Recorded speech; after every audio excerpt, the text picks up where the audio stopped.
I am obsessed with following routines.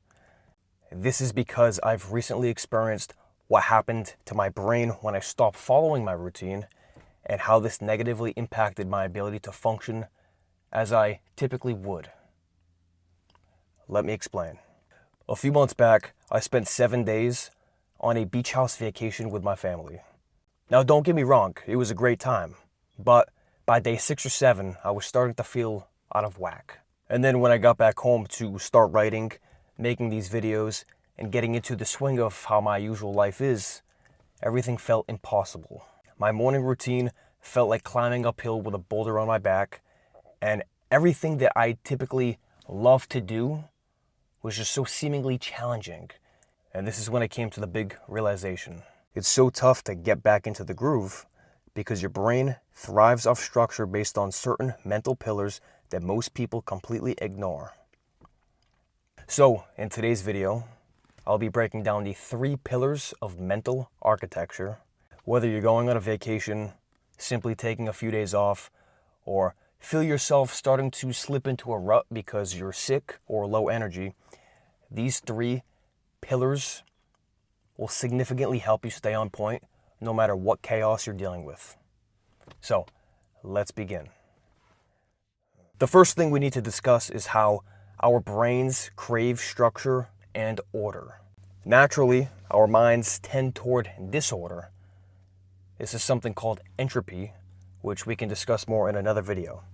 Anyways, to create this sense of order, you need routines, you need structures, you need systems in place so your life doesn't become this chaotic mess. Thing is, when most people think of routines or structure or systems, they think of these rigid rules that are in place to prevent them from having any fun in their life or enjoying their life at all.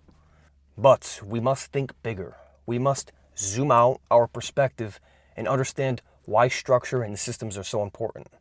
So here's an example. When construction workers are making repairs to skyscrapers in big cities, they use what are called scaffolding. These are temporary setups made of metal poles and wooden boards that they can use to safely reach high spots without falling. Your routines and systems and structures work the same way. They keep you in place and they prevent you from falling. Think of your routines and structures as a cognitive or mental scaffolding that allows you to think, create, innovate, and perform at your best all the time without straying off course, without falling to a metaphorical death. It's so important because your brain is a prediction machine. And as I mentioned, it thrives off order despite the fact that it naturally tends towards disorder. Your brain wants to predict what's coming next in order to help you perform at your best at that given thing, while also simultaneously preserving energy. So when you have established routines, systems, and patterns that you follow on a daily basis, your brain doesn't have to use this expansive amount of energy trying to guess what it is you're going to do next. So this is why, no matter what your circumstances, whether you're on vacation, whether you're sick, or whether you're just slipping into a rut, you need to have some sort of system, some sort of structure and routine in place to ensure your mind doesn't slip so far away from its usual path. Now, major caveat here. I'm not saying that when you're sick or on vacation, you should stop whatever you're doing and try to follow this rigid structure in order to maintain this sense of mental clarity in your life. No, you don't need to rigidly perform every little thing that you would typically do on an average day. It would have been extremely disrespectful and strange if I continued to wake up at 5 a.m., write for 3 hours in the morning while my family was making breakfast, or leave the beach while everybody was there to go walk for 2 hours by myself. That would have been very weird and unhelpful for my situation. But looking back on this vacation and how much my mind struggled to get back into the groove because of the disorder of it, there are some non-negotiable things that I could have done to maintain this sense of structure within my life. So here are the 3 pillars of mental architecture you can follow no matter your circumstance. Number one is your morning foundation. When your morning is chaotic, the rest of your day is chaotic. It's plain and simple. I don't care who you are. If you start the first hour of your day in this in this frenzy of chaos, then it's very difficult to recover from that. And as a result, the rest of your day will be trying to make up for that chaos in whatever ways you can. But ultimately, you're bound to fall short. But when your morning has a sense of structure, then the rest of your day naturally follows in accordance with that. Maybe on the average day, you take your 5 vitamins, go for a 10-minute walk outside, meditate for 5 minutes, take a cold shower, and then do some sort of creative work for 30 minutes. Okay, that's awesome. But the reality is that all of that isn't always sustainable. And maybe, just maybe, all that stuff you typically do isn't all that necessary to live with complete mental clarity and perform at your best. So, given this, you can create what's called a minimum viable morning. This is where you take the few crucial elements that really help you in the morning and you set those as your non-negotiable tasks. Just ensure there are things you can continue doing on a daily basis in the morning, no matter your circumstances. So whether you're sick, whether you're on vacation, or whether you're staying at somebody else's place because something happened to your home, these are non-negotiable tasks that you should be able to do every single day. The second part of your routine architecture are your learning rhythms. Now, what do I mean by this? What does this have anything to do with structure and routine? Think about it like this. Your brain needs regular intellectual stimulation to stay sharp. But most people think learning means consuming endless podcasts, YouTube videos, or business books. But that's input, not learning. Real learning happens when you take an idea and you think about how you can apply this to your life.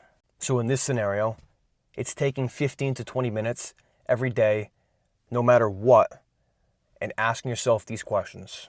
What did I discover recently? How does this change my perspective? What will I do differently with this information? Sure, these are simple questions, but they can often lead to the most incredible and profound insights that directly influence and impact your life in a positive way. The reason why this is such an important element is because every day you should be cognitively stimulating yourself in a positive way. Okay, the third pillar of your routine architecture is your thinking time.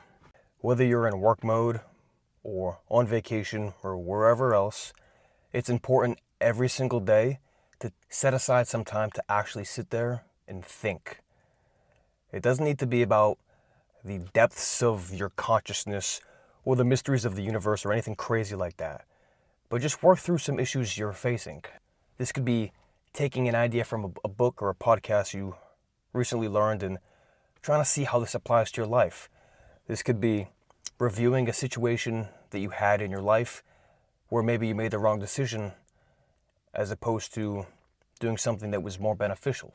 Regardless, you need to take this time every single day. And in taking time to intentionally think, you're ensuring that your mind keeps this sense of structure, this repeatable order that you have on a typical daily basis. When your thoughts are constantly scattered and unorganized, your brain works slower. It's much like a computer when you have all these tabs open and junk files that need to be deleted. Take some time to think through whatever it is that's on your mind, make sense of it, and maintain the order. Now look, being overly rigid with your routines and structure is stupid. I don't recommend that. And if you're on vacation or taking an intentional break, then there's no sense in sticking to the ordinary routines you have on a typical day. Makes no sense. The point of a vacation is to step away, not be consumed by the work that you're trying to take a break from. But you must understand what elements are necessary for your overall well-being and for maintaining some sense of mental order so that when you come back to your normal routine, you're not thrown off, and it's not so difficult to get back into the swing of things. So, give these 3 pillars of routine architecture a try, because we live in a chaotic world. The only thing you can do to maintain any sense of order is to ensure that what's going on up here is all good. That is within your control. All right, then, I'll end it here. If you're somebody who struggles to pay attention and want to do meaningful deep work, then check out the 3-day Focus Recovery Challenge below. Alrighty, I'll see you.